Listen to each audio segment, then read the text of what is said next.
I am a Tamil professional. I am a Tamil professional. I am a Tamil professional. I am a Tamil professional. I'm a Tamil professional. I am a Tamil professional. I am a Tamil professional. I am a Tamil professional. I'm a Tamil professional.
Good evening, everyone. I would like to virtually welcome you all to CTPA's Signature Networking Mixer, Toast to Success 2020.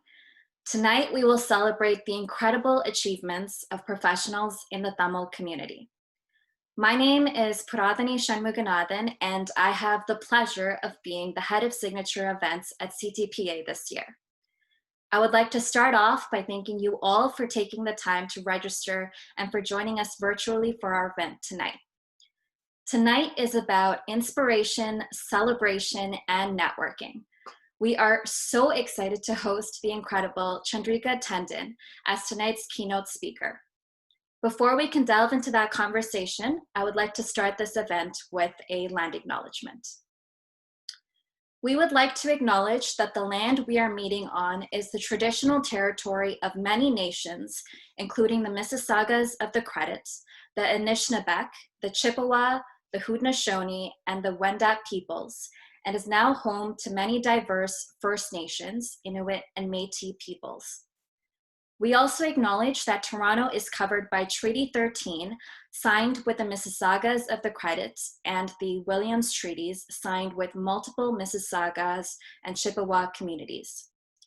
We acknowledge this land and the people because the first step to reconciliation is recognizing the enduring presence and resilience of Indigenous peoples in this region for time immemorial.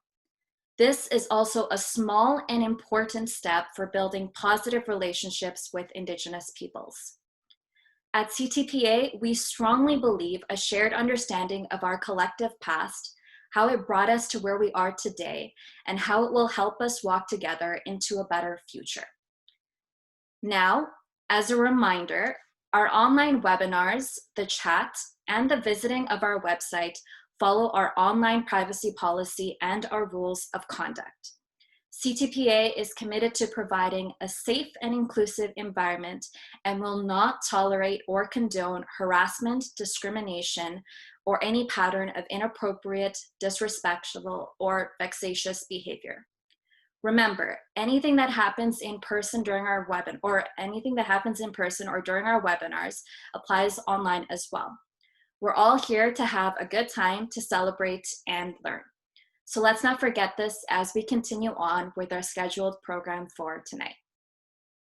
Additionally, this webinar is being recorded and attendees will have their audio and video turned off for the duration of the presentation. I want to give you a quick rundown of what to expect tonight. We will start this event with a lamp lighting ceremony, which will be followed by introductions. After introductions, we have the keynote presented by the one and only Chandrika Tandon. This year, we have invited Kirthana Sasitharan to moderate the conversation. We will then have the award ceremony to celebrate this year's winners of the Emerging and Established Professionals Awards. We will then wrap up the presentation, and for those of you who purchased a ticket, we will continue with the networking portion. Normally in our in-person events, we would take a few minutes to conduct the traditional lighting of a lamp ceremony. Since we are online and unable to do so, I would like to take a few minutes to explain the importance and significance behind this action. Have you ever thought deeply about why Tamil events start with this tradition? Through the simple act of lighting a lamp, we are able to illuminate the room and eliminate darkness. That darkness can be symbolic of ignorance. Light eliminates that and encourages acceptance, tolerance, and being open-minded to hearing various perspectives in a room. At Tamil events, as seen in the image, we usually have two lamps with a rooster on top, called a kuttubalakku. Another interpretation of this is that the 5 points of this lamp signify our 5 senses: sight, smell, taste, hearing, and touch. Lighting these 5 points serves as a reminder to be mindful with our senses, to be alert, and to listen and accept others in the room, both our similarities and differences. Let's bring out that mindset with whoever we meet and network with today. Next, I would like to call upon Kirthana Sasitharan, the Director of Events. Thank you, Paradini. On behalf of the Canadian Tamil Professionals Association, I would like to welcome you to Toast to Success 2020. This year marks our 12th year in operation, and it started off with quite a bang. In the blink of an eye, we were all, including yourselves, challenged with the task of navigating through this unprecedented time. For us at CTPA, this year challenged us to think outside the box, to take risks, and to explore other avenues to deliver information, tools, and resources. Our vision here is to create spaces, whether it be in person or online, that encourage all emerging and established professionals, regardless of their experience in industry, and provide them with an opportunity to connect, learn, and grow. In each event we host, our focus is on the conversation that we facilitate. We incorporate elements of networking, professional development, and mentorship. In Tamil, there is a thirukkural that is quite fitting for what we strive to do here at CTPA. It goes, Idanil paruvattum oppuruvar kolhar kadanari kachiyavar. In other words, this kural states that wise people who serve and do good for the community will serve with all their hearts, even if they don't have any wealth or have lost all their wealth. In our context, I believe this kural can be interpreted to mean that people should serve and support their communities with the time and resources they have, even if it's not a lot of time or the best resources. This kural was a good reminder to us as we were navigating through some of the challenges that we were faced with this year. Now, before I pass it along, I would like to take this opportunity to thank our chair, Tanusha, whose board term ends this year.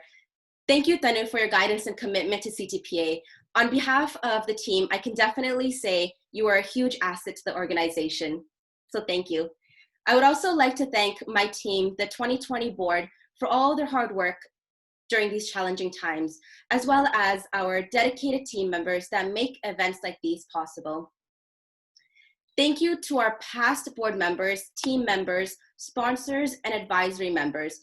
As an organization that is entirely powered by volunteers, the commitment and strength of the team as a whole has contributed to the growth of this organization. We have definitely been privileged by the diverse and dedicated group of volunteers who believe their experience and time can contribute to the larger community. Together, we are the Canadian Tamil Professionals Association.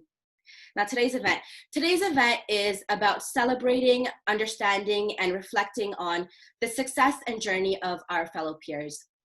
We hope that you enjoy the conversation tonight, and hopefully this inspires you to begin thinking about your narrative, the narrative that you wish to share. So now I would like to pass it on to Ashwin Vadivelu, the Director of External Relations, to introduce our sponsors for the year. Thank you. Thanks, Kirthana.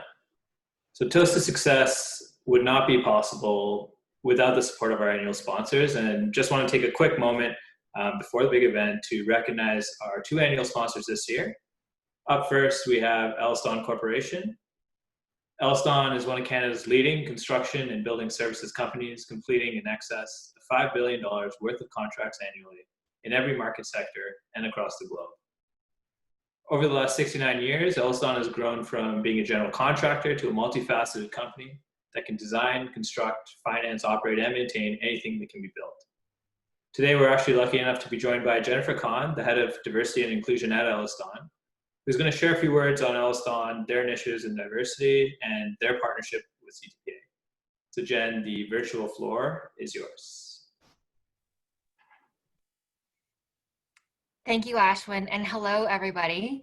As Ashwin mentioned, my name is Jennifer Kahn, and I am the head of inclusive diversity at Elliston. I'm absolutely honored to be here with you all tonight. And as Ashwin mentioned, Elliston is a multi-faceted services company. And we have a model where we basically say that we can offer services from cradle to grave. And really what that means is it's from project inception to building maintenance and everything in between. And why that matters tonight is because it's organizations like this and people like you who will help us redefine construction and what it means to be at a general contractor. We are a collection of financial professionals, project managers, engineers, construction site superheroes, marketing gurus, and so much more. We're really proud tonight to be the sponsor of the CTPA, or should I say really you, and it's not just because we like Ashwin, which we do like Ashwin, but because you all represent the diversity and inclusion that we want to create for everybody at Elliston and within our industry. And while you all belong to the Tamil community, there's also a ton of diversity within this group. Females, males, non-binary people, working professionals, students, parents, non-parents, LGBTQ, millennials, Gen Xers, and several more ways that really make us unique, but more importantly, find ways for us to intersect. So while this group is inclusive of everyone, there are still so many ways that makes this group diverse. And that's what inclusive diversity means at Elliston. It's harnessing the power of together, not the same. And for me, what you're doing tonight, taking the time to build relationships, forge new ones, and really celebrate your success is what Elliston is all about. And to get a little glimpse of who we are, I'm really proud to be able to present this next video to you. Hashtag, this is my Elliston.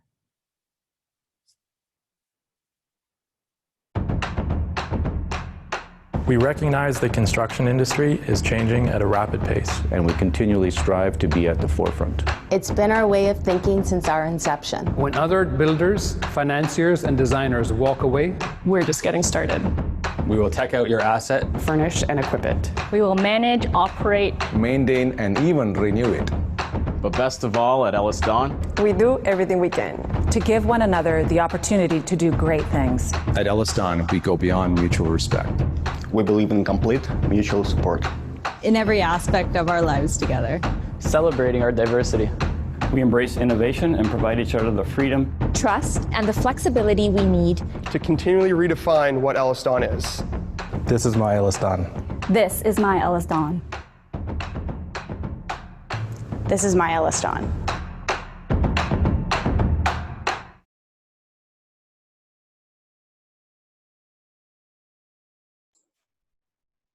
Awesome. Thank you, Jen. And that was a great video. Up next, we have another one of our long-standing annual sponsors who supported CTPA for a few years now, Untouchable Sound Crew, also known as USC. USC, powered by Infinite Entertainment, is an entertainment company catering to private and public parties all across Ontario. Having been known as synonymous with the most popular events in the Canadian Tamil community for nearly 2 decades, USC has been an ardent supporter of CTPA side by side for the last few years. I want to thank USC, their executive team, for their long-standing generosity to CTPA, and really look forward to our continued partnership. Keep an eye out. And now I'd like to pass it back to Kirthana to kind of continue with the program. Thank you, Ashwin. Okay, so it's that time now. It is with special excitement that I'm pleased to announce our keynote speaker for the night. Chandrika Tandon, business leader, Grammy-nominated artist, and humanitarian. As a former partner of McKinsey Company, Ms. Tandon chairs her advisory firm, Tandon Capital Associates, focusing on transformation. At New York University, she is vice chairman of the Board of Trustees, chair of the President's Global Council, and chair of the board of the NYU Tandon School of Engineering. At Yale University, she serves on the President's Council of International Activities. She is also a member of the President's Council of the National Academies of Sciences, Engineering, and Medicine. Ms. Tandon has performed her music in multiple venues worldwide, and her album, So Call, topped music charts, even earning a Grammy nomination. She has received several awards, including the Gallatin Medal, NYU's highest honor of outstanding contributions to society, the Walter Nichols Medal, and the Polytechnic Medal. She is a member of the 2020 class of the American Academy of Arts and Sciences and is a recipient of the 2020 Ellis Island Medal of Honor. Her journey is a great example of what can be achieved through hard work, perseverance, and discipline. Without further ado, please join me in welcoming Chandrika Tandon.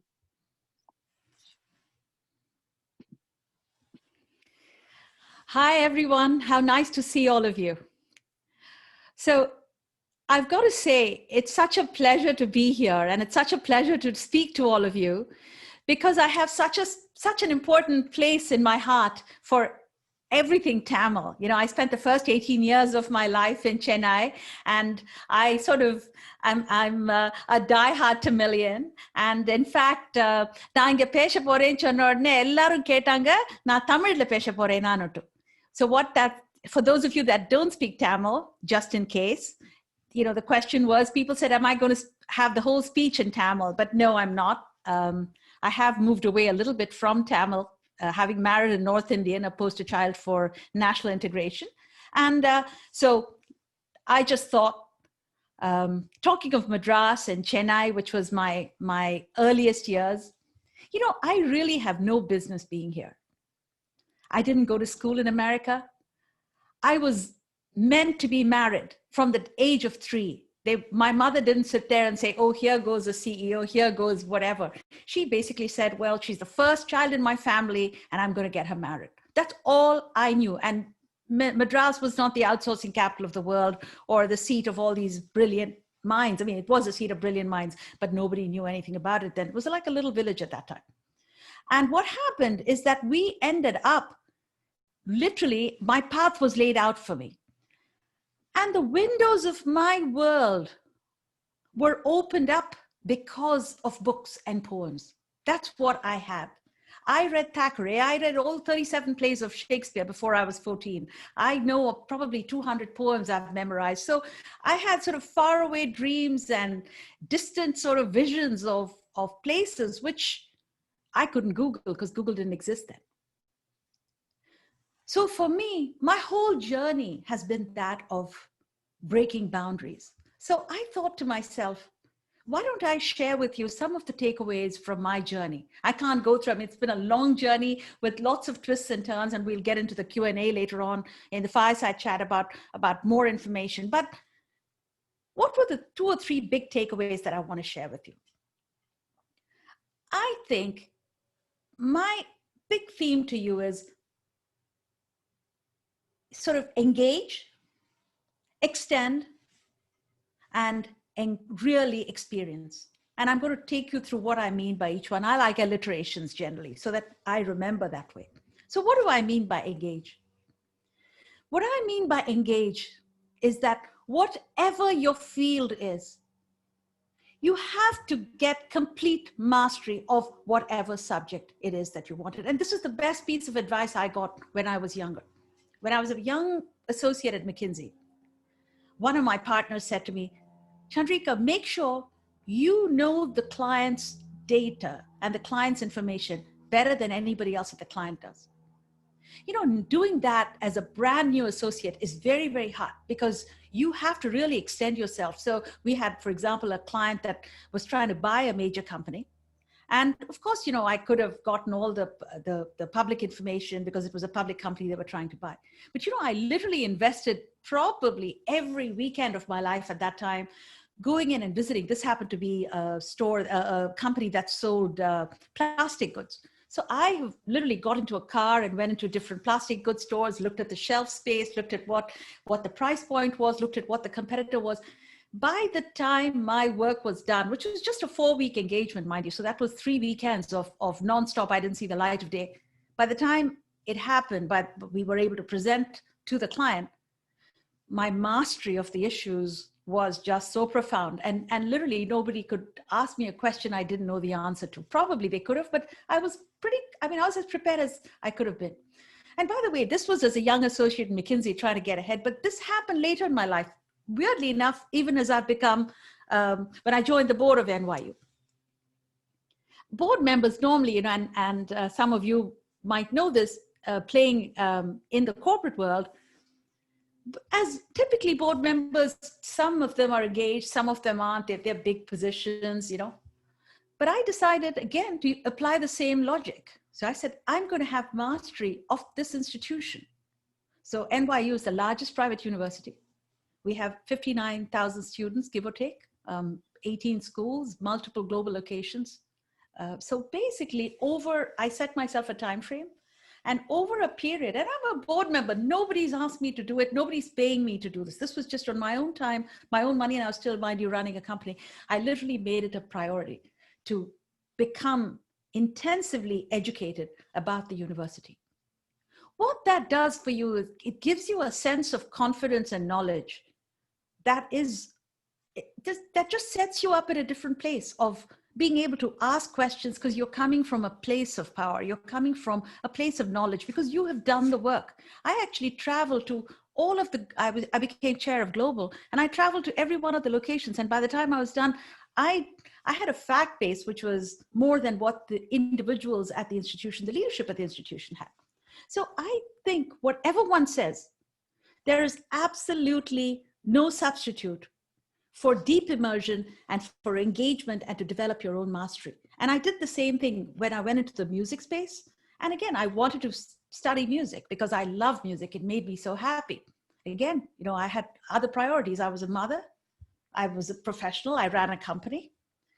And I was my baby would get up, fortunately, she was a late riser and she would get up at 11 o'clock. So I would basically leave at 4 in the morning, drive up to my music class, beg my teacher to teach me at 6 a.m.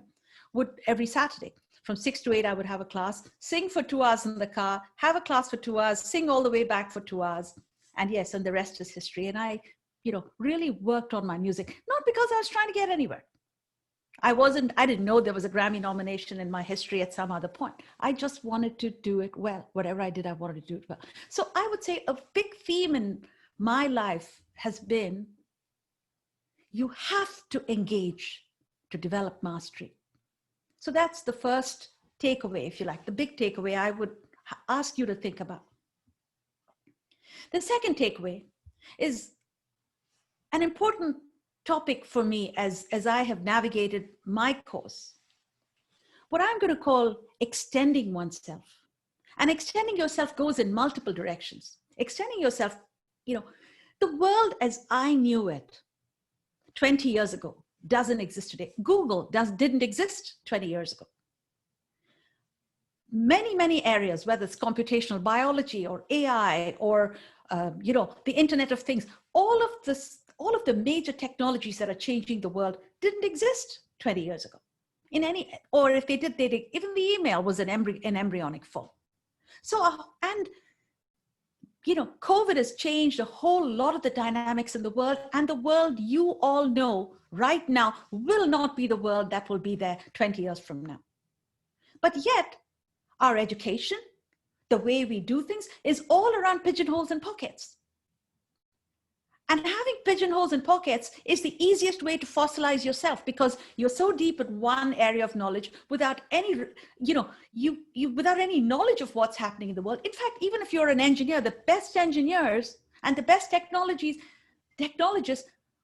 didn't, the founders of important companies didn't get there because they were the best engineers or technologists. They started to think about, how do you solve a problem? And how do you figure out how to solve a problem if you have no awareness of the world? In fact, that to me is a big theme. I think we ought to really be extending our knowledge base beyond whatever our area of expertise is. And we need to do that in a conscious way, because life intervenes. There's so much happening in all our lives. So it isn't that every single day somebody's going to give you a class. So you have to make the effort to really go beyond your sphere of knowledge. This question, and I can just give you, I came to America with nothing. I mean, with no knowledge. I mean, normally when you walk in here, many of the people, even a lot of the professionals that came here in my generation, many of them came here to go to college here. They went to university. And university ends up being a wonderful ramp up, because when you go to school, you can make your mistakes, you can do whatever. But here I went day one, I walked into McKinsey. I was at the top consulting firm. At that time, we had 1,000 people in the entire world. That was the whole firm. Everybody was a Baker Scholar. This was a very, very prestigious firm. And the partner who I was assigned to essentially said to me, show up at your client. I didn't know to drive. I had a four-day-old driver's license. So, I was figuring out everything about where New Jersey was. I didn't have a ramp-up period. And so I was left to really sink. And I didn't know anything when people told me about customs, and I was dealing with the biggest boardrooms. And so a lot of it was just, I had to get curious. I had to ask a lot of questions. That was my passport to everything. I extended myself so much. I became an instant expert on so many topics, whether it was, and then I've extended to other parts of my life, whether it's carpets, whether it's wines, whether it's whatever else. I really go out of my zone of comfort to ask a lot of questions and educate myself. And this has worked for me I don't even very often understand how it works for me. I see the effects of it later on. And I'm going to talk of extending myself in different ways, which is, I'm going to just tell you a story about a guy called Bruce. Years ago, I was a young partner, or I was about to make partner at McKinsey. And I had this client, and I was, after almost 2 years, I was going home to see my parents in India. My flight was on a Saturday morning from New York, and I was in Boston. This was a client in Boston. So Friday night, this client basically, and I'm flying back to New York at 6 o'clock. I was flying back on the shuttle. He shows me this great presentation, and he says, oh, guess what, Chandrika, I've made this amazing presentation, and I'm going to go in and show it to he's got a brand new boss. And he says, I'm going to show it to my boss, and it's, wow, I'm so thrilled with this presentation. So I look at this presentation, and I literally fall down, in shock, because I'm thinking to myself, if I were his boss looking at this presentation, I would not believe a word of what he's saying, because it's the typical hockey stick. He's going to make millions of dollars in a losing business, whatever it is. It wasn't going to work. I had two choices. And at that time, we had these non-refundable tickets. Losing this money was, if I had to cancel my ticket, and my parents were waiting on the other side and I hadn't seen them in 2 years. I decided, I couldn't let my client fail. He didn't ask me to. He didn't even say anything. So I canceled my flight, spent the entire weekend in Boston. I completely rewrote it with him, brainstormed. We never went home. Fast forward 20 years later, or 15 years later. I'd lost touch with him. He was one of the many clients I worked with. I just went beyond. Karma is alive and well. That's why I'm telling you the story. I'd formed my company.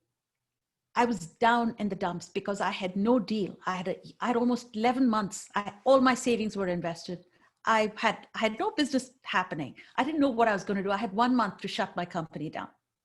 Out of the blue, I get a phone call. No one even knows who I am. I've set up a shingle in my accountant's office.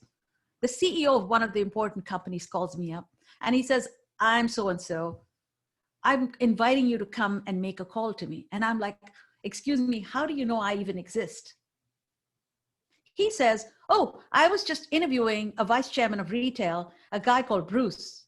And he told me that if I have a restructuring problem, the only person you need to have is you. So, and he said, I've spent the last 2 days trying to track you down, and here you are. That is how my company was born, guys. It's because of a random act of kindness, which I didn't even know I extended myself. So I think karma is really alive and well. It may not happen when you want it. It may not happen the way you think it is, but there is a law and order system that works in the universe, and it does make it up. And don't do it because you're going to get something out of it. I think one needs to do it because it is an important thing to extend oneself in life. And I think the third part of extending is extending yourself about people. We have to be genuinely curious. I mean, coming from me, for me, it was easy. I didn't know anything about anything, and I was working with CEOs in the South, in North Carolina, and then they would say, Chandrika, you speak too fast. They would tell me stories about the one Indian that cheated their bank in Hong Kong. I would hear because they didn't know what to make of me because they had never seen an Indian woman. In fact, the very first time I went into a board in a Brazilian bank, the entire secretarial pool got up and gave a standing ovation because no woman had been on the management floor, and I had an office next to the CEO. Nobody could understand that. This was a big honor for them. But a lot of what used to happen is, I could have taken this whole issue as, oh, these guys are trying to have an attitude towards me or trying to put me down or pigeonhole me or whatever it was. But then I started to think a lot about this and said, why are they doing this? They can't talk to me about baseball because I know nothing about baseball. They couldn't talk to me about anything American because I didn't know anything about America. So they were trying to find some common ground to create a link with me, to create a bond with me. So once I started to assume that about a lot of people, my interactions with everyone changed. I got a fantastic training. I got, many of you won't know what lower your ears mean. Lower your ears in the South mean to go get a haircut. And I can tell you hundreds other expressions, as I can tell you, 500 Brazilian recipes, or I can tell you about music.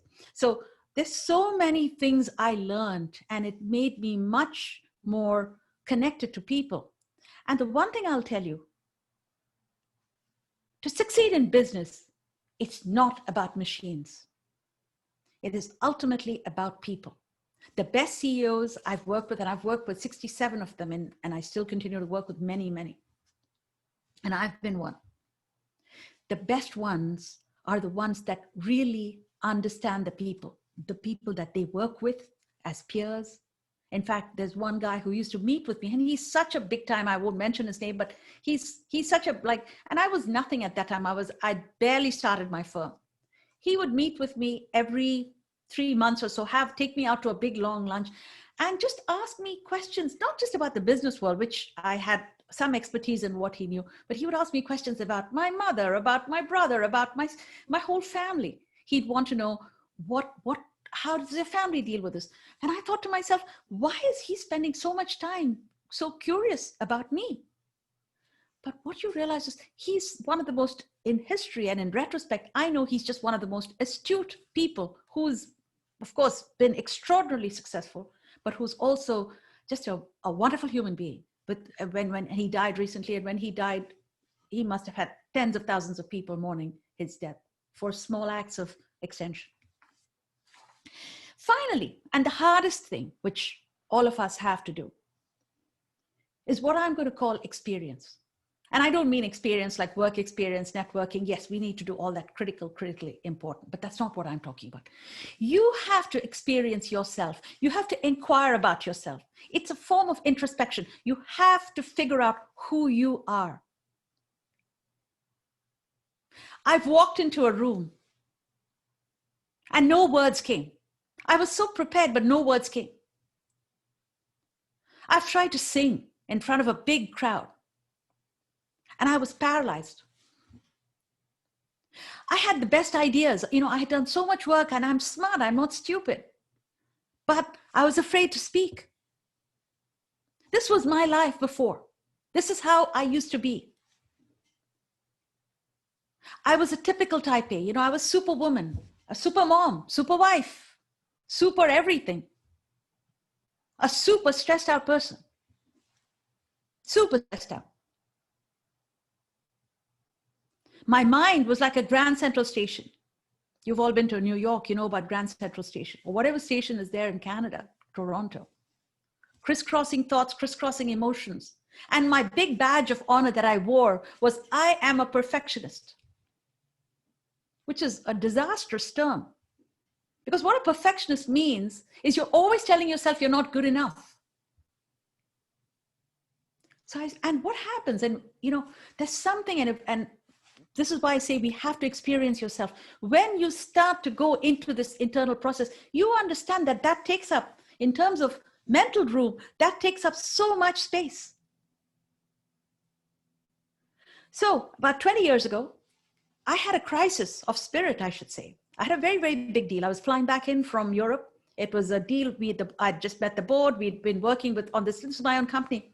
And we'd pretty much decided, you know, we hadn't signed on the dotted line, but we'd gone through this long negotiation. And this would have been a huge step up for my company. I mean, because I already was doing very, very well, but it would have been a huge step up. So thank God, this is what happened. I literally got on the plane, and I was the only passenger. I was flying first. I was the only passenger in that section. And for some reason, I started to ask myself, the board and the CEO and I had this long discussion just as I got on the plane. And he said, look, you know, the critical thing ingredient in having you work with us is that we need you to spend a huge amount of time with us. We need you to spend 4 days a week. And I started to really think, what is my life about? So this became a true crisis of spirit, the plane ride. And then I locked myself up for 2 days, didn't take any phone calls. Thankfully, at that time, no cell phones were there. And I started to really question, what is my life? What makes me happy? Why am I doing what I'm doing? What would happen if I died tomorrow? And I really redid my entire life. I went back to music, and I said, I really want to do music, not because I wanted to be nominated for Grammy or any such thing. I went to music because it just made me happy. And I went to find myself. I went to look into experience. I didn't stop working, mind you.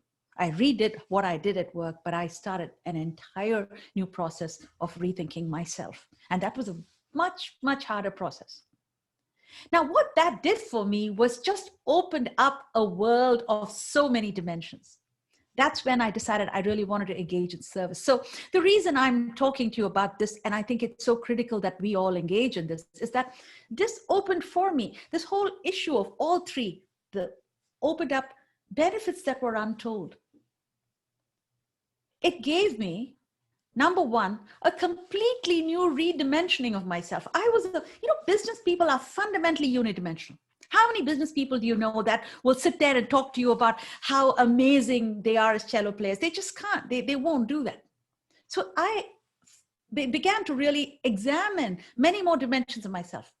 The other thing it did for me is that I decided that I would really find a purpose greater than myself. So I walked in to NYU. I've never been to NYU, by the way. It's not like I'm a noblesse oblige and had an alumni relationship. I just walked into NYU, found the dean, and I said to him, this is my background. I'm a reasonably serious businesswoman. So I said, let me simply come. You don't need to pay me. I would just like to help you. Let me just do whatever I can. Let me teach your classes. Let me mentor students. I said, I'll spend some time. I was still running and doing my business. I said, spend a couple of hours a week. Next thing I knew, I have an office next to him. I'm spending 3 days a week. I'm running my company out of NYU's offices. Next thing I know, I just decided to donate money to one little thing. I'd already joined the business school board, and the story goes on and on and on. And then we're now, doing lots and lots of things. So it's given me a purpose greater than myself. Night and day now, I work on a cause where there isn't a return for me. It's because I get to serve. The third thing it's done for me is it's made me so happy. I used to have this big crisis in my life which just says, God, if I died today, how would I feel? And if I died today, there's nothing I would do differently. I'm really happy to be talking to you guys as well. I've really evolved from sort of an unconscious tossing to conscious living. The prism with which I view my life, the purity of purpose with which I view my life has completely changed. So that's why I did it 20 years ago.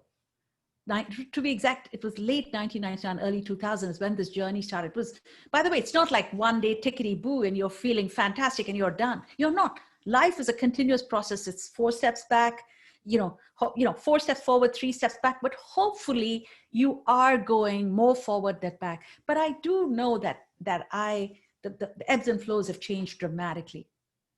And that's really what I'm saying to all of you. You're young, you have a chance to really think out much more than I ever had the wisdom to do. So, engage, extend, experience yourselves, and may the force be with you. So with that, I'd like to stop right now and let you guys ask me any questions you want.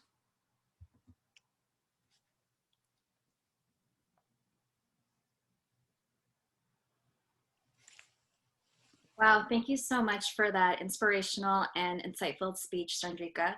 We really appreciate you speaking so candidly about your experiences and for sharing your words of wisdom.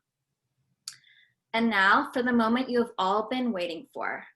Joining us, I have the pleasure of introducing Kirthana Sasitharan to moderate tonight's discussion. Kirthana Sasitharan is a journalist at CBC Toronto and wears many hats in the newsroom. She is a reporter, producer, newsreader, and storyteller. She joined CBC Toronto after completing a Master's of Journalism at UBC. She has worked as a business journalist in Vancouver and Ottawa. Her expertise is in high-impact journalism at CBC News, including a recent series on stopping domestic violence and a series on abuse in amateur sports in Canada. Kirthana has worked across Ontario as a reporter. Attendees will also get the opportunity to ask questions using the Q&A feature at the bottom of your screen. Please type out your questions here, and Kirthana will incorporate these questions into the moderated discussion. And now, the moment you have all been waiting for, please give a warm welcome to Chandrika Tandon and Kirthana Sasitharan. Chandrika, I must say this is such a huge honor to be interviewing you. I've been a journalist for a couple of years now, but this is certainly in my book of highlights. So thank you for the opportunity. Thank you for your amazing keynote. Honestly, I learned a lot, and your takeaways are so impactful, so meaningful. So I'm really looking forward to diving into a discussion with you. Great. So I want to talk about something that you mentioned during your note. You had talked about learning as much as you can. When you were at NYU, you sat on the board and you traveled to all the locations. You wanted to go above and beyond. That level of engagement and immersement, not a lot of people have that level of dedication to one thing. You want to be the best at it. You want to engage in what we do. What do you think stops us from reaching that level of engagement sometimes, or even that level of dedication? I think there are real barriers because, to start with, we all engage when we have an exam or we have a deadline. Those are clean, clear guidelines, right? But when you don't have that, you have to figure out why you're doing it. And you have to figure out what's going to be your calling card. What is your value added? And I think this is the bigger question. So I don't think it's so much about, weirdly enough, you find the time if you need to. But the big question that one has to ask oneself, and I think certainly this for me has been an issue, and I wonder what you guys will think, is you really had to ask, for me, the question was, what impact am I going to have? I knew I didn't want to be a figurehead on the board. So if I was going to have an impact, what was I going to do? Was just going to be a smart person in the room answering a question? Yeah, but that's not what it is. So if you decide you want to have impact, you decide where you're going to have impact, because you can't do it in every area. So you pick the areas and then you do it. So the barriers are many, but so I literally, I had a very good, a scheduling person who organized my entire time, that once it's on your calendar, you get it done. Wow. No, I think that's such an important point, because if you really, that's a huge takeaway. If you really want it, you'll go after it no matter what. And one of the things that also comes out of that question, I think, is the experience you talked about. It really boggles me because having lived away from home, I know if there was a flight coming back to Toronto, I was getting on that flight. There's nothing going to stop me because I wanted to see my folks. But for you to give up that ticket and stay with your client and make them work harder, I think as human beings, sometimes we don't know when do we sacrifice. When do we sacrifice our personal, our personal timeline for someone else? When you're making a decision like that, how do you choose how to sacrifice? You didn't see your family for 2 years, but you thought this was super important for you to see you work with your client. How do you decide what's worth the sacrifice? I see, and it gets into this whole question. Life is full of trade-offs. Now, it wasn't, perhaps I'd have made a different set of decisions if this meant I was just going for the weekend and I'd never see my family again. But I was going on a trip to India. I changed my whole trip. It cost me $1,000 or $2,000, which was a lot of money for me at that time. And basically, and I made the trade-off, made everybody wait and did it. But I could just as easily not have done it because there were no external expectations of me to do it. It was more my internal expectations. So again, it gets into why was I engaged with this client in the first place? I was engaged with this client so that the whole team could do a great job and that we could make this client a better institution serving the community or whatever. And I think this guy was a key guy in doing that. So it wasn't a personal favor to him. It was really much more that this was wrong for the client at this time. And my job was, so my purpose was, and I think this gets into an interesting question that you're raising, which is, I think one's perspective is very important. Because if it's me all the time, and by the way, get it, but when you're working as crazily as we all do as executives and professionals, goodness gracious, a me time is, self-care is a term I hear a lot. I mean, a me time is something, especially if you're a mother and a wife, and you hear that a lot. But to start to really say, okay, Mimi's fine, but there are times it has to be them. And to make that trade-off, I think is you just have to consciously, that's what I mean, you have to consciously think about it sometimes. Yeah, I think that's a fair point. And I think that's what helps our decision-making the most. Another thing you brought up that I really want to touch on is that the power of being multidimensional. Because you said you're a businesswoman, you're also a singer, you're also a mom, you just take on all these hats. There are people, and I know sometimes I'm a product of this too, is where I don't think I'm multidimensional. I think I'm only good at one thing and there is nothing else I could be good at. I don't test out the waters. I don't go out and try new things. How do you find your multidimensional self? How do you find where other parts of your life can filter in and work with who you are? I think the way I would do it is that I would find one thing, we all lived lives consciously. It's almost like you get your work done, you have your family and, some self-care. Pretty much our lives revolve around these three pillars. If I was more, and I didn't do this in the first several years of my life, but what I do now is that there's one pillar that I think one needs to add, which is extending yourself into something beyond what you do. Just how will you ever know what you love? Maybe you love painting, but you don't have to go in and become Picasso's assistant. You could be because he's passed away, but you don't have to do that. But is there something you can go and find that makes you, and it doesn't have to be artistic. It could simply be, like I chair the board of an engineering school. I didn't do science or engineering when I was younger. It just was, but now it's so exciting. I mean, I love thinking about it. I love figuring out the issues.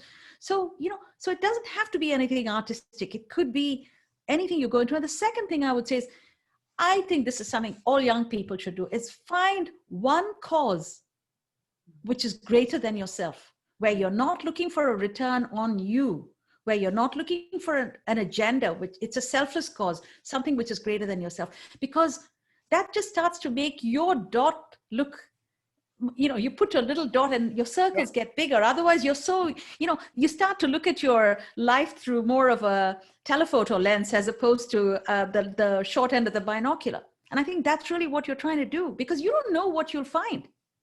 But if you don't ever try, you don't want to be thinking at 70 and, or 80, whatever, you're just at the end of life saying, oh shit, I wish I'd done that. Sorry, I shouldn't cuss, but I wish I'd done that. No, but I think that's a good point, because I think even in our 20s and 30s and 40s, people look back at the age of 28 and they go, man, I should have done that when I was 18. I should have done that when I was 20. I guess you're saying also it's not too late to be multidimensional as well. Yeah, and take baby steps. You don't have to start out doing the crazy things that I did, but there's many intermediate steps you can take to just expose yourselves. Absolutely. I think that's worth doing. Okay.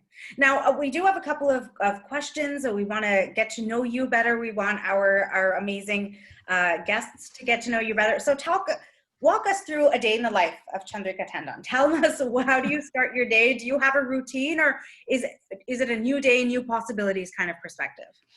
Well, now there's some things which are set and lots of things which aren't. So the things that are set is I wake up very early. I get up at 4:30. I have a routine for an hour and a half, which is very intensive pranayama and meditation and asana. So I have a whole routine of taking care of my mental, someone calls it not dental hygiene, but mental hygiene. So, but really having that as a routine. And I find that I'm simply not clear-headed if I don't do that. So that just, it's like wipes off all the cobwebs and makes you feel very, very clean. And then I have, then I have various meetings. And the other thing I try to do is sometime in the day, most days, and it doesn't happen every day, I fit in music. I just sing for my own pleasure.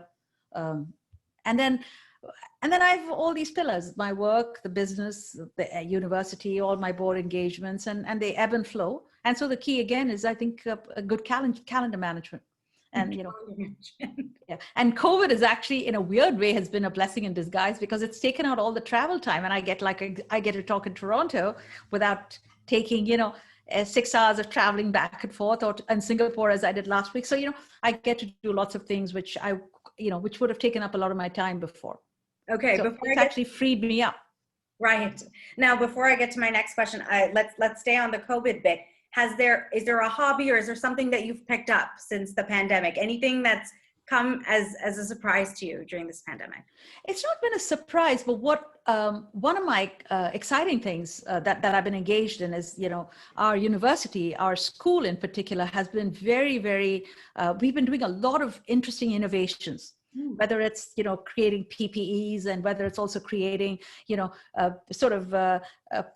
of cobbled together but very interesting air pressure chambers, negative air pressure chambers, and so on. So I've been working with faculty and students and alumni to kind of look at all sorts of innovations. And I think this is going to create a whole new wave of innovations. Many of the young teams have formed companies. So there's a rapid testing project. There's probably 20 or 30 projects. So to me, that whole engagement, and by the way, that with the National Academies and so on, that just got me interested in a whole series of innovation in the science, technology, engineering, and medicine fields. So that's been I've just spent a lot more time on that. Wow. Yeah. And I think we are seeing a lot more innovation in technology in the field of sciences, especially with COVID. And I think there's a huge spotlight on education, and now is the time for so many of these amazing projects to be shining. So that's incredible that you're part of that team. So, it's very exciting. Yeah. So I want to talk about something that you briefly mentioned, and I've also done a little bit of research about your background, and I got to know there was you talked a little bit about right before you signed that big deal for Tandon Capital, and I had read, I think you kind of also mentioned about that moment of freeze, that moment of, is this the right decision?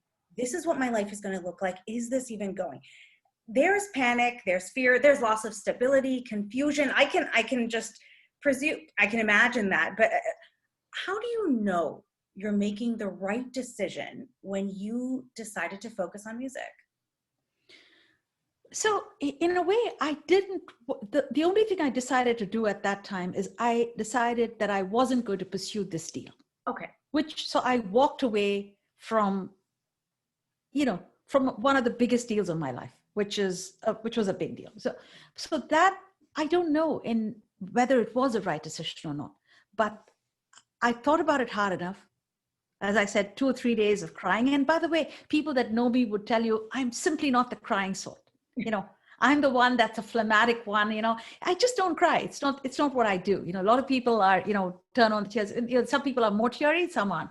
But I literally was really searching for what is the right answer. I didn't know. So you can use your best judgment at that moment in time. And at that moment in time, my best judgment was, I don't want to go ahead with this deal. I have to focus on life. Now, and so it didn't mean that I just gave up everything and just went to music. What I decided to do was that I was not going to do this deal. I was going to restructure the work that I was doing.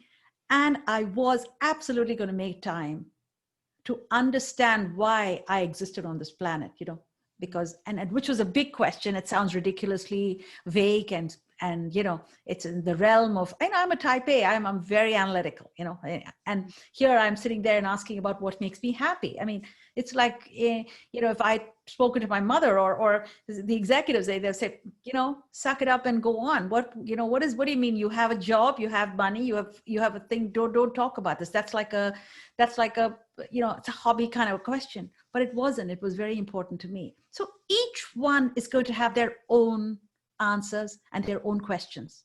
Mm-hmm, mm-hmm. And that point you said about happiness, like, so you really had to stop and think what makes you happy. And I think that decision, you know, about what makes you happy and that sort of self-analysis, I think that's hard for a lot of people. What sort of advice would you say to someone who wanted to do something that made them happy, but was scared of the loss of stability or fear or diving in or something like that? The problem is that, you know, you can be happy doing a lot of things. Mm-hmm. It isn't that, you know, there isn't just one thing. Music made me happy, but it isn't that. Right now, I'm very happy and it's got nothing to do with music. I mean, there are lots of the stuff. It is about changing the frame of reference that you have. It's about changing your frame of how you approach it. And that requires work, that requires training, that requires technique. And the wonderful thing right now is that there are lots of approaches available to all of us. Right. But you need to, so for me, the practices of pranayama, meditation, you know, all of that suddenly started to remove the clutter. Wow. And in fact, music was a way for me to remove the clutter, because in Indian music, the way I was training, you can't, and I have a very good ear, and to catch the note in perfection, you cannot do it unless your mind is still. Mm. So literally you're going in there in one note for like half an hour and it's rocking like a swing, you know, and you just have to understand, my goodness, I am so troubled. Mm. So I knew I was just stressed out. And by the way, don't get me wrong, I was not in, you know, I'm fully functioning. I wasn't like I just suddenly got, I wasn't depressed, none of this stuff. It just was, I'm so lucky that I got to ask that question. I'm so lucky. And then the techniques and the tools and all that. And then I invested it. I went to a 10-day retreat, which I made the time for, which I would not have imagined. I would have told you how, I'd have always shown you my BlackBerry at that time and told you how busy I was, which I was all the time. But I made the 10 days and I said, okay, now I'm going to go to make this time. I'm going to make time to do music, etc. So it's about conscious planning. Wow. And you have made some great music for us and incredible. And I mean, as a Tamil woman, we're so proud to see, you know, to see all your success in that category. I want to shift gears a little bit to McKinsey, your time at McKinsey, and and you were the first Indian female partner at McKinsey, I believe. Such a trailblazing moment. But I want to talk about diversity in industries, because do you think that industries and professional settings do enough to bring in people of color, bring in diversities without feeling like they're just complacent with their diversity quotas, whether it be in the corporate world or any other level of industry? Look, it's changing now compared to where we were 40 years ago. When I came in, nobody had seen anyone like me, and it's changing. And is it enough? We have to do a whole lot more. So I will say that as a blanket statement. I mean, I think we're doing so much to make that happen in different ways. I mean, at the engineering school, for example, you know, we are 46% of our entering class are women. We have a big percentage of first generation families, like it's more like 40%. In fact, as women, we're like 3 of the top in the world in terms of women in engineering. And then we've also got the biggest program for high school, bringing in high school STEM and spreading that knowledge, which is primarily a lot of the diversity, a lot of the first generation. This is a huge commitment. That's one of the reasons I haven't invested in the engineering school. So I'm very committed to this concept, and I think we need to make that happen. Right. I will say a but though. Okay. When I was as I said to you, I was a strange bird. I spoke fast, I spoke funny, but I never labeled myself as a woman of color or as a woman of a brown woman or as an Indian woman or as anything. I just walked in and focused on how do I exhibit my mastery? How do I develop mastery and how do I have impact? And I think whenever I have gone in with a strong negative feeling about myself, and this used to A, cause me a lot of stress, and B, wouldn't allow me to be my best self in any of these meetings. Because I would sit there and I would, so if I'm talking to you, I would ascribe all kinds of negative intent to what you were saying. So you might be acting, saying something just stupid, and I would think you were really trying to hurt me. So my whole mental framework of how I looked at everybody was, I realized I don't want to feel wounded or feel like I was less than, because I need to feel strong myself before I can get everybody else to take me as a strong person. So I focused a lot, and especially in the last 20 years,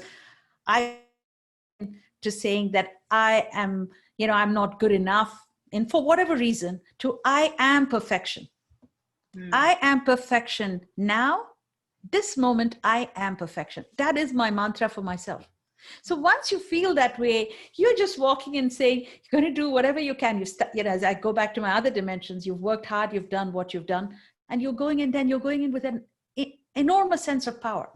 So this doesn't take away at all. Just circling back to your question, should we be doing a whole lot more? Should companies be doing a whole lot more? Absolutely. And that, there's so many committees now, and I think this whole movement of people becoming more aware is just going to create much more awareness and necessary awareness. But I also think, what I would like to have happen is extreme empowerment of everyone. And I don't even want us Tamil professionals that I'm talking to here to think of ourselves as women of color or less than. We are powerful, especially. And women, I'm going to say, and I'm going to make a broad generalization. Sorry for this.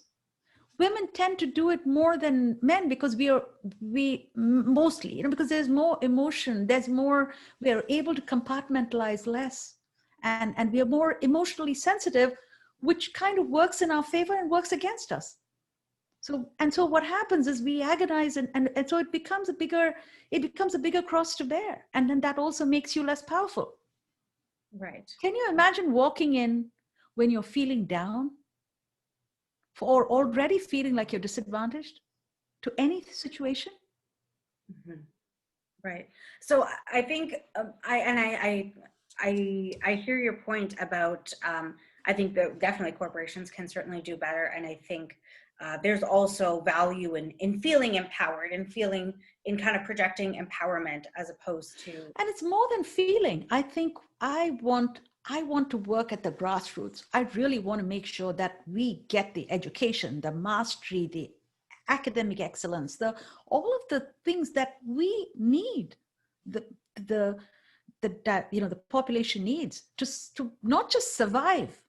I don't just want survival skills. I want excelling skills for this community. That's my dream.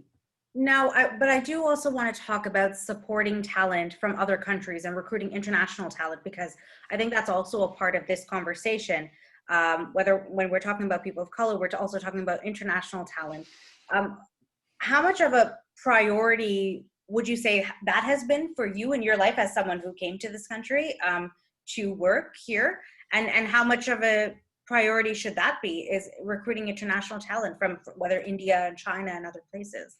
All I can tell you is that we have 2,500 students in our school who are master students. Something like 50% of them or more than that are Indian and Chinese. So, for me, I'm living this international dream, and I chair all of global for NYU. I chair the Global Council. So I'm literally thinking about how do we bring the world to New York, and how do we bring the US to the world? This has been my life work. Particularly in the academic fields. In fact, at Yale, at NYU, and Berklee, the music space, everything I do is in the space of global. Because I think a lot about, because I think of talent as fungible. I think there's a lot, I celebrate differences. I think there's so much, because I see perspectives, because in every meeting I chair, which is mostly there are different nationalities in those meetings, people add so much color. The cultural differences add a huge amount of color and perspective. And we would be remiss to not have that. And I know some of our international students, a lot of our international students, because I chair the international stuff at NYU, they are brilliant. I mean, some of our fantastic PhD students, our master students, as I said, a big proportion of our master students are. So, but the key challenge is, we have to figure out how we can continue to keep them engaged with us, because as students, they come and they go back, or they want to stay, and you've got major sovereignty issues, but those are beyond the scope of my ken. Right. All I can do is deal with, as I say, look, all of us have a piece of the planet that we can make a better place and do the best we can in the time we have. Okay. Tamil ஒரு கேள்வி கேட்கலாமா? Of course, கேளுங்க. So உங்களோட தாய்மொழி, இப்ப நாங்க இருக்கிற நேரம் தாய்மொழி எல்லாம் காப்பாற்றுறதுக்கு ஒரு பெரிய பவர் இருக்குது. அங்க தமிழை காப்பாற்றணும், மலையாளம் காப்பாற்ற, ஈவன் ஓல் லாங்குவேஜஸ், லாட்டின், அதுல எல்லாம். உங்களுக்கு உங்களோட தாய்மொழியை ப்ரிசர்வ் பண்றதுக்காக என்ன செய்திருக்கீங்க? உங்களோட மகளுக்கு நீங்க தமிழ் சொல்லி காட்டினீங்களா? உங்களோட பேரமகனுக்கு தமிழ் சொல்லி காட்டினீங்க? எப்படி நீங்க அந்த தமிழ் கலாச்சாரம் மொழியெல்லாம் நீங்க எப்படி அது மெயின்டைன் பண்ண பாருங்க? அது நல்ல கொஸ்டின்மா, பிகாஸ் தமிழ் நான் நார்த் இந்தியன் கல்யாணம் பண்ணியிருக்கேன். ஸோ நான் எனக்கு என்ன ஆச்சுன்னா, இது ஒரு மாதிரி பொண்ணு ஆணோட ரிலேஷன்ஷிப்னால நான் கொஞ்சம் இந்த சைட்ல டைவர்ட் பண்ணேன். பிளஸ் நான் ஹிந்துஸ்தானி மியூசிக், கர்நாடிக் மியூசிக் கத்துட்டு அப்புறம் ஹிந்துஸ்தானி மியூசிக்கும் கத்துனதுனால சான்ஸ்கிரிட், ஹிந்தி, பிரஜ் பாஷா அதெல்லாம் எனக்கு கத்துக்க வேண்டி வந்தது. ஸோ அது நிறைய நான் கத்துனேன். பட் தமிழ் ஃபுட், என்னோட ஹவுஸ்ல ஐ கேன் டெல் யூ இருக்கிற பெஸ்ட் காஃபி, இருக்கிற best dosa. I'm a very good south Indian cook. And Tamil பாட்டெல்லாம் நிறைய நாட்டு பாடல்கள், எனக்கு ரொம்ப ஃபோக் சாங்ஸ்லாம் இன்ட்ரெஸ்ட், நிறைய அதை ரிசர்ச் பண்ணியிருக்கேன். நான் அவ்வளோ இப்போ பாடுறதுல நிறைய கத்துண்டேன். பட் இப்போ நான் தமிழ்ல அவ்வளோ பாடுறதில்ல, பிகாஸ் ஹிந்துஸ்தானி மியூசிக்ல மோர் பஜன்ஸ் அந்த மாதிரி நான் பாடுறதுனால சான்ஸ்கிரிட்ல ஜாஸ்தி பாடுறேன். பட் சம்ஸ்கிருத்துக்கும் தமிழுக்கும் நிறைய கனெக்ஷன் இருக்கு. So there's a lot of connection. So but I think, let's put it this way, in terms of the pillars of focus I've taken, that's not been one of my main pillars, because my life has been such a melting pot,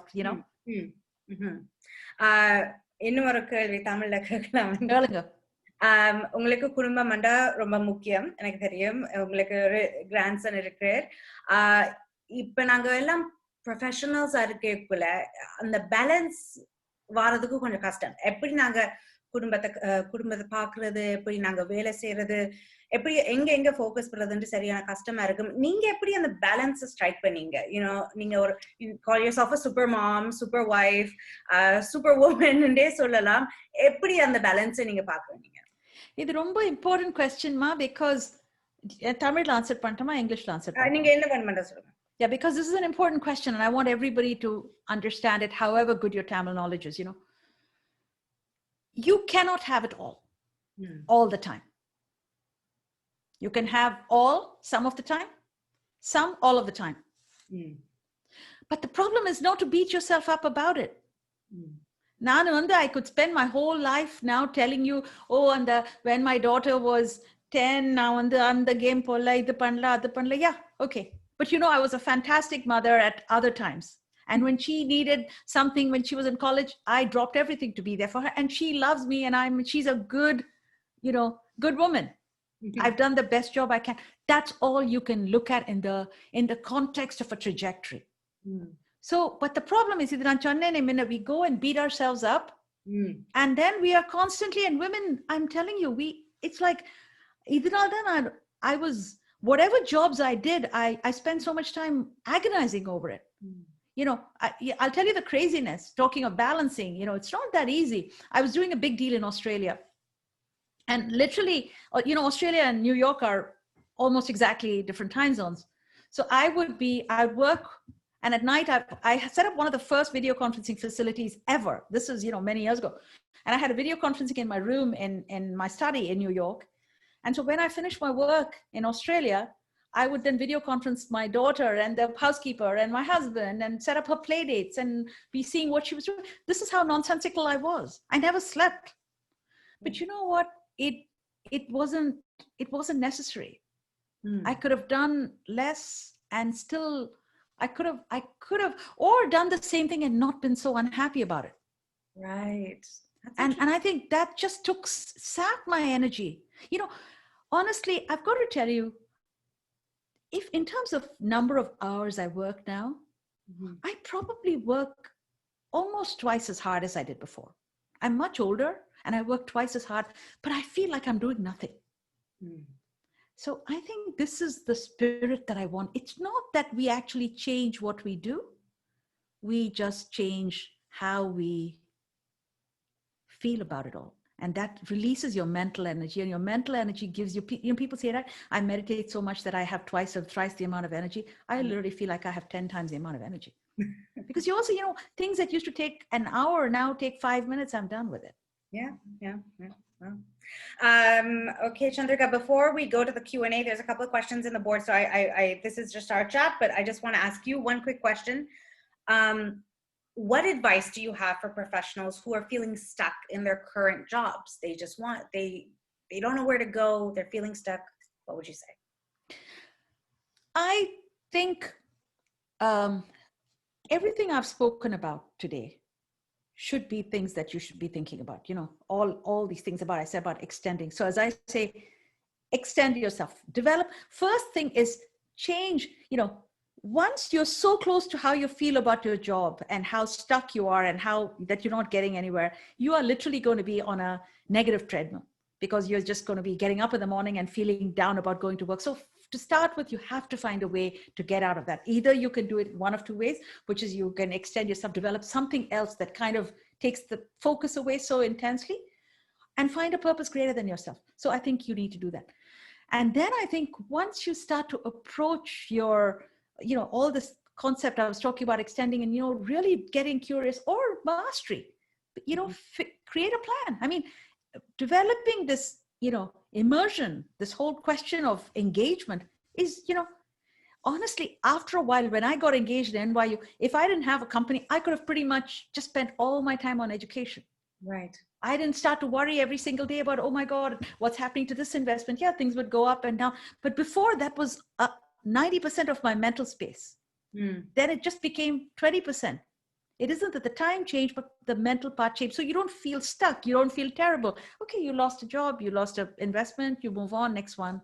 Because you've got 10 other things you're worrying about. Right. Which are more interesting and as interesting. And so that is what I would say one of the big pieces of advice I found worked for me. Okay. And the one other thing I do want to say before we wrap up is that for young people, particularly when you're good at one skill, I think it's very critical. All of us develop a set of what I call life skills, whether it's basic finance, basic technology. I don't care if you're a poet, if you're a musician, whatever else, because, you know, every time I try to hire people, I have 400 people or 500 people who apply in an hour, and many of them, you know, they can't do an Excel spreadsheet. Doesn't make sense to me. In this day and age, we need a whole set of basic skills, whatever. I mean, even if you're a singer, you can't sing 20 hours a day, 7 days a week, you'll destroy your voice or whatever instrument you're doing. So I feel we all need to think about creating a set of basic skills, which I think should be fundamental to whatever your professions are. Understanding what are the critical challenges facing the world, you know, to be worldly wise is critical. Amazing. Chandrika, now it is my chance to ask. There's tons of questions here for you. They are for a variety of people. So are you okay? Can we dive into them? Is that good with you? Please go for it. Okay. I'm here to serve you. I have a question from Vinod, who says, thank you so much for the inspirational speech. He is a musician and engineer himself. He's curious to know how your creative side impacted your more analytical corporate side. Was there anything that you felt you only learned through music that shaped the other aspect of your life? That's a great question. It's a great question. And I think this is the fundamentals of what I'm calling multidimensionality.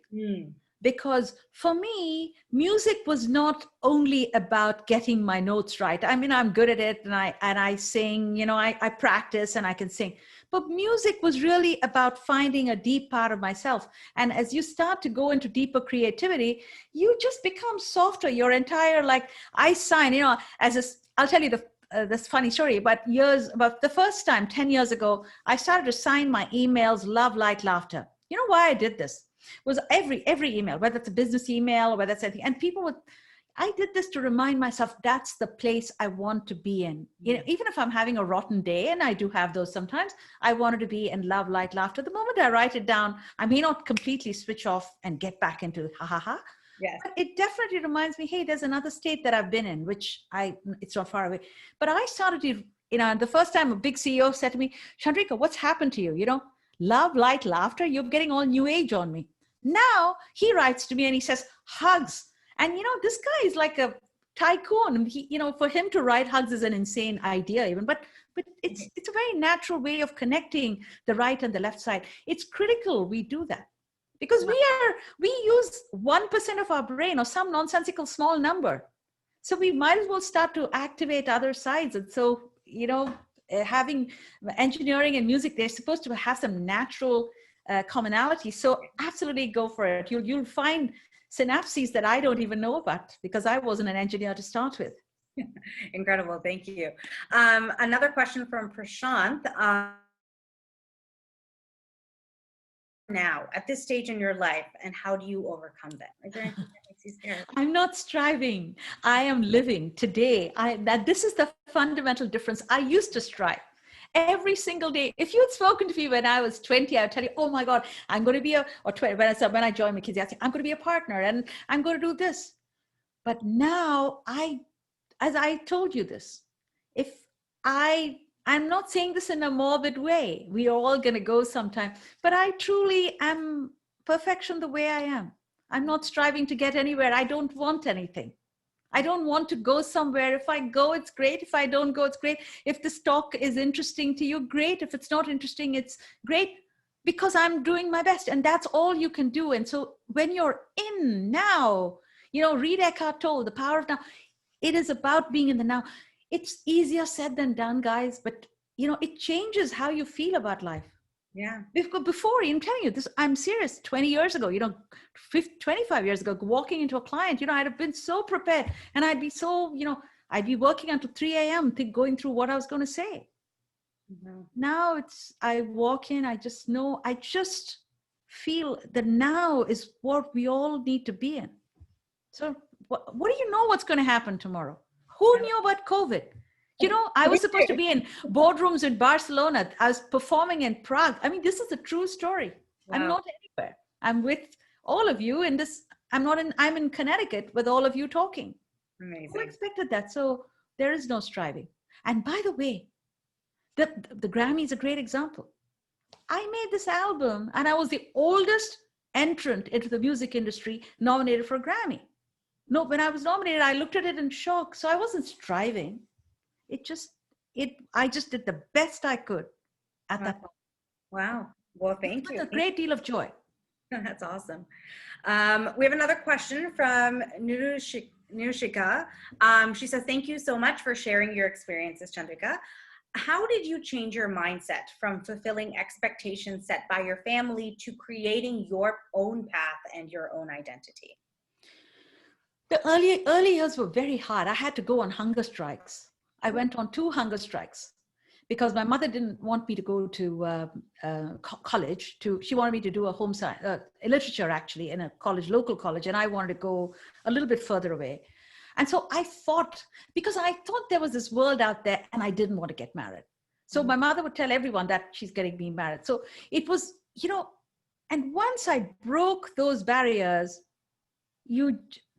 once I was out of the cage, then each day was a struggle in a different way. Each phase of my life was a struggle until 20 years ago when we changed the whole equation. Okay, wonderful. Now, there is a question here from someone who says, would you mind singing for us a little bit? Would you feel comfortable with that? What would I'll sing you a line, okay? Let's not make this a concert, but I'll sing you a line from my I've got my trusted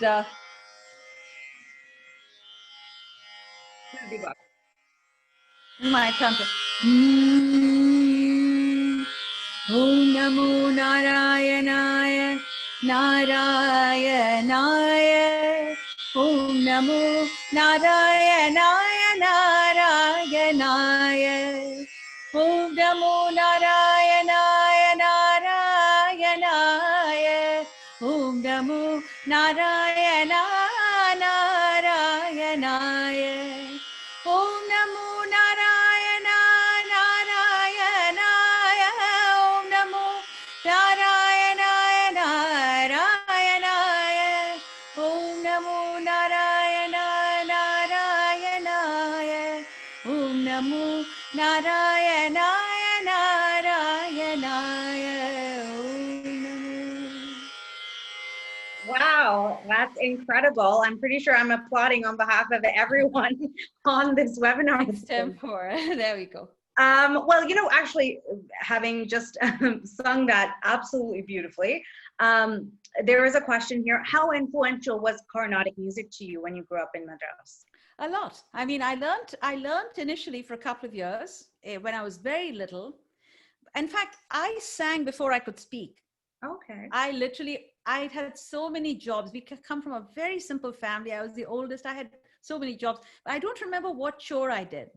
I remember what song I sang when I was doing that chore. And I sang all the time. And that was, a lot of it was Carnatic music, but it was also film music. It was also, Cliff Richard and Dean Martin and all those oldies that were being sung. But then when I came to America and I wanted to go back to music, I learned from one of the greatest experts in Indian music, in Carnatic music, called Vishwa, Bala Saraswati's brother.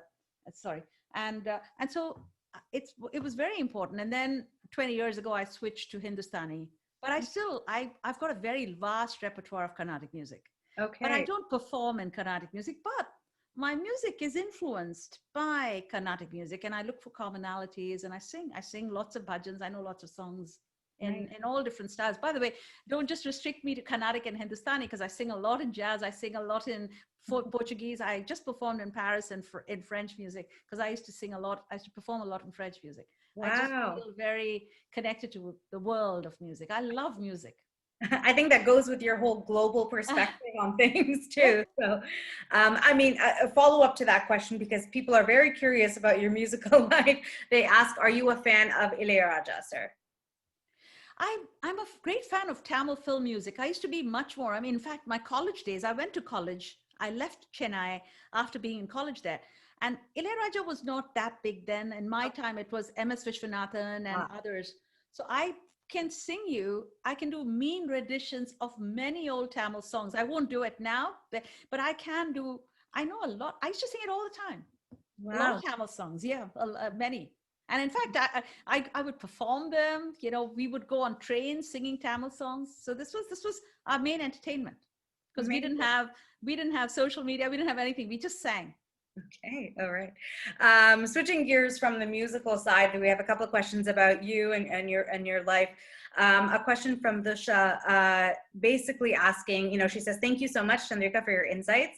What's the best tip when it comes to balancing your professional life and social life and other passions? I know we talked a little bit about work-life balance, but personal life balance, but what about social life and things like that? We are creatures of community. And we all need people in our lives, because I think humans are fundamentally not geared to be isolationists. Some parts of your life, sometimes you like to be alone. So, but I think one of the things, and this has been a particular revelation to me, because, I had a very active social life, because one of the side challenges of being on a board is that you just get to go to, you have to go to so many events, like lots of dinners and galas and all of that. I used to do a lot of that, and student social, all of that. It's, this has brought a realization to me that, a lot of what I did, some were important and a lot of them weren't. There was a lot of, so now I've been thinking about this question a lot, which is there's concentric circles in one's life, which have to do with, connections because of something you're in a joint passion together, whether it's a community, it's a musical community or an engineering community or whatever, when you're working towards something together, or students who I love spending time with, or faculty or whatever.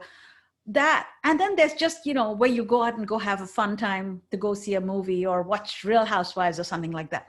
But the thing that I have found is that last component has just become less now, much less, and I don't miss it. And if anything, I now find that I'm having as much, the whole question is social life is always because we want to have fun. Yes.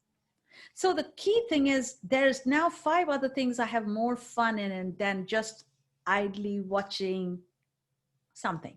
Not all the time, but maybe I used to watch it 20% of the time. Now I do it less than 5%. So it's changed my balance. So it's all, look, but my answer is not your answer. And that's the key thing I want to say to you guys. And this is like, each of us has our journey, but lead a conscious journey as opposed to an unconscious journey.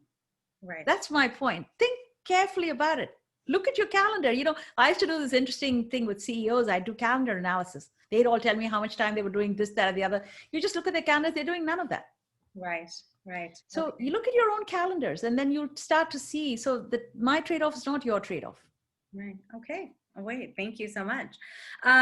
There's a question here about failure from Prashant. He says, how do you handle failure when that comes Oh, goodness. It's a very good question, because before I handled failure by tossing, turning, stressed out. As I said to you, I was one of the problems of being a perfectionist, as I said, I wore this badge with honor. And the moment anyone calls ourselves a perfectionist, every failure is a magnified Armageddon. We think the world is Chicken Little, the world has fallen down. Right. And that was what, I didn't have a sense of perspective. Right. But and when you start to really get centered in yourself, you begin to see, crap happens. Yeah. What do we expect? And I've had enough of more than my fair share. Things didn't go the way I wanted to. Mm-hmm. And, an average life is 50% success, 50% failures. Average life. Absolutely. Most of us, certainly most of us on this call already are probably north of 50 in terms of success. Right. We're going to have a few bumps in the road. Yeah. Yeah. It's not the sky's falling. Mm-hmm. Mm-hmm. Sometimes the sky does fall, you have health, but as I kind of counsel my daughter and I counsel everyone else, the young people that I speak to, let's figure out our Maslow's hierarchy here. Right. But even, we had and I won't go to the details, we had a particular major crisis last year. Fortunately, it resolved okay, but what could we do? After a day of panic, you then sit down and say, okay, what is the worst, and figure out how you're going to deal with the worst. You have to get analytical at some point about it, and then get your mind out of it, because what screws it up is your mind. Right.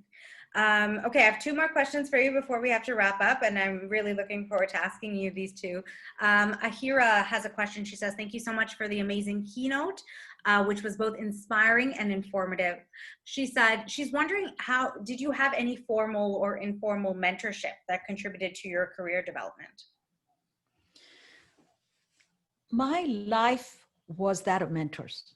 In different ways. And I'm going to say one thing about mentors. Thank you for asking me this question, because a lot of people want mentors, but I think part of what I kind of I'll tell you, a lot of my mentors have been because I did something that the real mentors, people come to you for mentorship because they want you to open a door to them, to write a letter for them or something. But the real mentorship comes when you have done something wonderful for somebody, or you've excelled in a field. And then that person remembers the fact that you excelled and then decides to take you forward. And so my best mentors have been that, whether it was a professor, I mean, like my professor at business school from IIM Ahmedabad was my biggest mentor, because he kind of, connected me to McKinsey. Where was I sitting there at IIM Ahmedabad? That time, nobody, particularly the bluest of the blue chip consulting firms, didn't recruit there. But I did very well in accounting. My professor was my big mentor. Like that, and the same way, the first client I worked with, Gary Shoring, for the first bank, the guy who called me up and offered me the deal, he basically was my biggest mentor for my entire business growing. I'll never forget it to this day. And like that, I had many people who got a lot of value out of me in some way, shape, or form. That value could have been that when they were going through a very tough time, I found some things to do to help them, even though they had nothing to do with me at that time. Mm-hmm. Or I did something good for their line of business. So it was, the true mentors are somebody who sees you, knows what you're capable of. Yeah. So I would say, and so when people come to me and, that's why networking events kind of scare me a little bit. Okay. I want to go there. I want to do people, but when people give you a whole bunch of calling cards, you don't know what to do with them. And I'm giving it to you from the point of view of a mentor, because I do mentor lots and lots of people. I want to see what you're capable of. Right. Find a way to excel. And you find people, your best mentors are people that you've had a connection with, that you can do stuff with. And in general, particularly, and this is where I think the diversity in the women of color, men of color, all of that comes in, is at the margin, people really do, you have to assume good intentions in everyone. People really want people to succeed. I mean, to me, the greatest joy is when our kids end up with, we have one of the best placement records, in ever, because I've invested so much money in placement that our students get jobs. This is what makes me so happy when the first generation kid finishes, goes in, and suddenly is making the second highest salary in all of New York, in the tri-state area. Oh my God, I know generations change. You feel so happy. Yeah. And I think that is ultimately, people want to help. You have to believe that. So my life has been a whole, I've had my hands out, and I want to pay it forward times end, whatever I can do. Right. Okay. I want to keep it brief because I know we're conscious of time, but one last question for you, I promise. Today, in your the stage in your life right now, what would you say has been your proudest moment? I don't have one. I mean, it's not I simply don't look at life that way. I mean, I'm so happy with the way I am now and the way I'm leading my life. And I'm happy that I have the opportunity to do all the things I'm doing. I feel very privileged. I feel privileged, and I feel very grateful. I really do. It's a proud moment to be sitting with all of you. This moment, it's my proudest moment. I mean, I have, tears at the back of my eyes thinking, wow, I can't see all of you. I'm so sorry. I just wish this were a live event, that we could see each other in person. But I feel proud that there are so many people who share my heritage and my DNA in some way, that we are here together and that you are all going to shine in this world. That makes me really proud, privileged to be here sharing it with you. So that's the best way I can answer this question. And thank you for giving me this opportunity to be here with you. And I want to say, may the force be with you all the way. Amazing. And what a beautiful note to end on. Thank you so much, Chandrika. This was such an amazing chat. I learned so much. I think our audience learned so much. Thank you so much. This is such a privilege. Great. Thank you so much. Take care.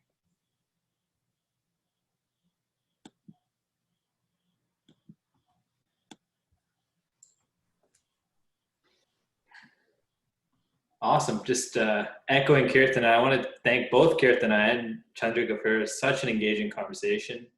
I hope everyone kind of took away as much as I did from, engage, extend experience. I think what really, at least me personally, what shone out was the being multidimensional and not, in an age where Being the expert is always viewed as kind of the escalator to success, kind of focusing on that breadth of skill set, is at least what stood out to me. Going from kind of unconscious to conscious activities, it goes a huge way. We know how busy, schedules are generally, and especially within the circumstances of today. Really glad that, Chandrika was able to make the time. Kirthana was able to help moderate in such an amazing way, and both of them for their time, their energy, and that energy is definitely contagious. So I just wanted to move on to the next piece of our event tonight, our Toast to Success Awards. In the last few years, CTPA has run a process by which we award and honor two remarkable professionals who've demonstrated strong career growth and commitment to the Canadian Tamil community and the community at large. We have two awards being presented tonight, both the Emerging and Established 2020 Professional Awards. So the first award presented tonight is the Emerging Professional Award, and this one's given to an individual who's made a significant impact in their field and had outsized exposure in their area of expertise in the early stages of their careers. I'm pleased to present the winner for the 2020 Emerging Professional Award by CTPA, Ajith Thiyagalingam. A little bit about Ajith. He's championed the rights of the Tamil community through his legal and policy work. Ajith is legal counsel at the Immigration and Refugee Board of Canada, where he assists refugee judges with their decision-making and lends a voice to legal and policy issues that are of national and international interest. Ajith brings the lived experience of the entire Tamil community who came as refugees through this very same immigration process to his profession every day. A notable achievement, Ajith helped launch the Safe Third Country Agreement Research-a-thon initiative, which lobbied for a court challenge against the US as a safe third country. The challenge succeeded, leading to the federal court ruling stating that turning asylum seekers around at the Canada-US border under the Safe Third Country Act was unconstitutional. Coming from a low-income refugee background, Ajith was the first person in his family to attend university, witnessing firsthand the intolerance, struggles, injustice that his parents and his community faced in the new land. He developed a passion for social justice, human rights, and advocacy right in his youth. And this passion led him to attend Osgoode Law School, where he obtained his JD. He completed his Bachelor of Arts prior to that from York University. Ajith is actually going to be joining us for a few words. Ajith, the floor is yours.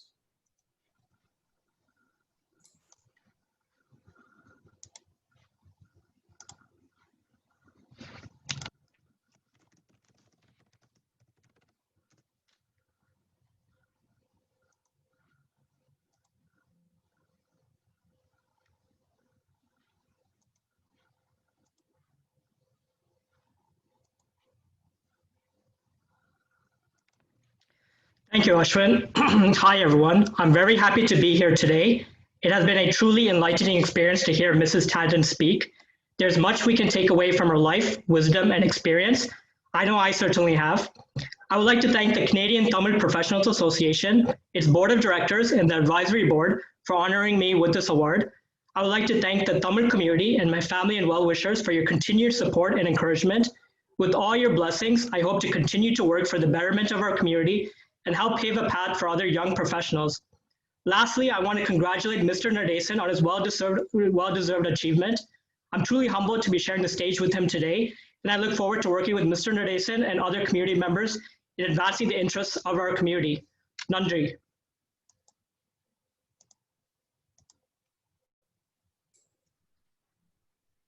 Thanks, Ajith. You stole my fire.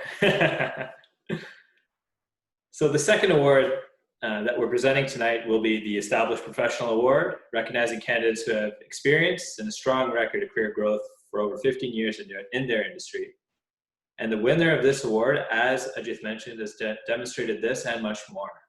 I'm pleased to present the winner for the 2020 Established Professional Award by CTPA, Kumaran Nadesan. A little bit about Kumaran. He's a civil servant and entrepreneur with a lengthy track record of community service. He served in the Ontario Public Service, supporting the government of Ontario for more than a decade, where he's held progressively senior roles. His focus on innovation, program design, and values-based leadership has been recognized with several awards from the provincial and federal public service. Going beyond his professional achievements and entrepreneurial success as the CEO of Connect Communications, Kumaran has also been an active community animator for many years. Since starting in his first volunteer role at the Canadian Tamil Youth Development Centre in 2000, Kumaran has gone on to co-found a number of organizations aimed at building the long-term collective capacity of the Canadian Tamil community. His most active role is as founding chair of Conduit, a global network of diaspora volunteers that focuses on mobilizing diaspora knowledge capital, responsible investments, and community networks for sustainable development in Sri Lanka. In the last 15 months alone, Kumaran has led campaigns that have raised more than $250,000 for various local and international causes.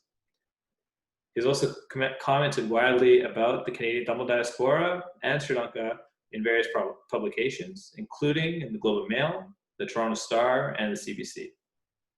For his active work in the Canadian Tamil community and broader civil society, he was named a 2018 Diversity Fellow by the Civic Action Leadership Foundation. Kumaran will be joining us for a few words. Congratulations, and Kumaran, the floor is yours.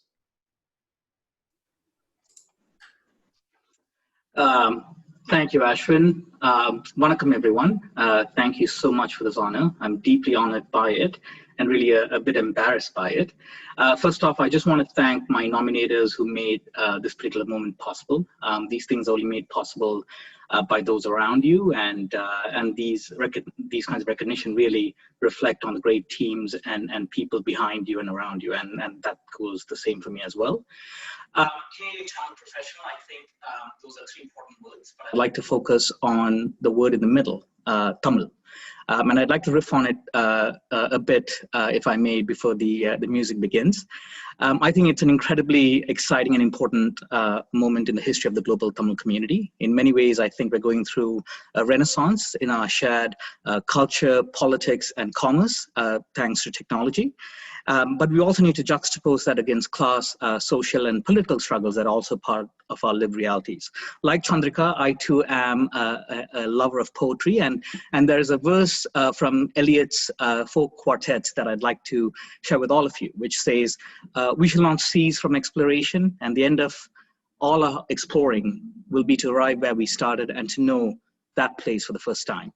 And in many ways, that's the work that we do at Conduit. It is really about creating a way for young professionals like you to go back to your roots, wherever they may be. A lot of us come from the island of Sri Lanka, and to arrive again at that place where we started, the cradle of our ancestral homes in which our shared language, heritage, and identity were forged, so that we can truly understand where we come from, so that we can imagine, to borrow Chandrika's word again, these multidimensional possibilities of where we can go from here. Thank you again, CTPA. You guys do a wonderful job in the community.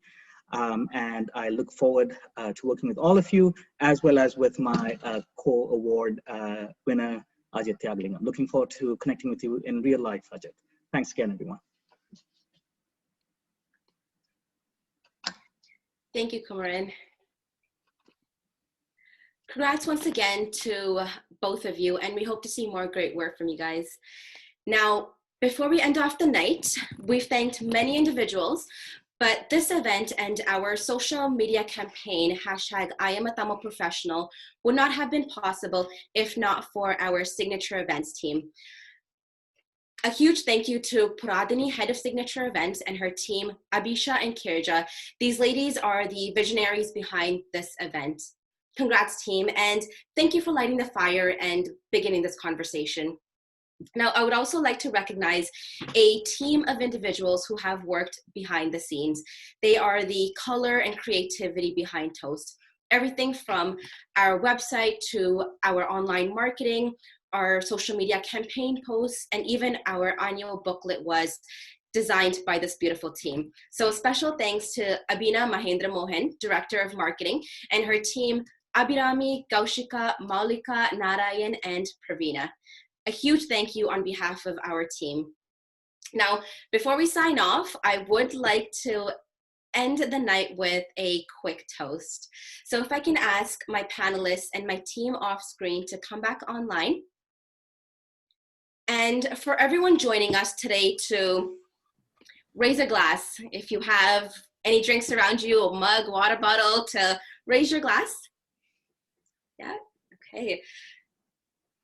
Oh, we have some more people. Yes, awesome. So here is a toast to Chandrika's success, to Kirthana's success, a heartfelt thank you to all individuals on the front lines working to serve and protect our community, to Kumaran and Ajith's success, to CTPA success, and to the journey of each and every one of you who are currently on your path to accomplishing your goals. Here's a toast to success. Cheers to us. Cheers. Cheers. Thank you all for joining us today. For those that will be attending our networking portion, please join in using the link that was emailed to you. We will see you at 8 p.m. Have a beautiful rest of the evening, everyone.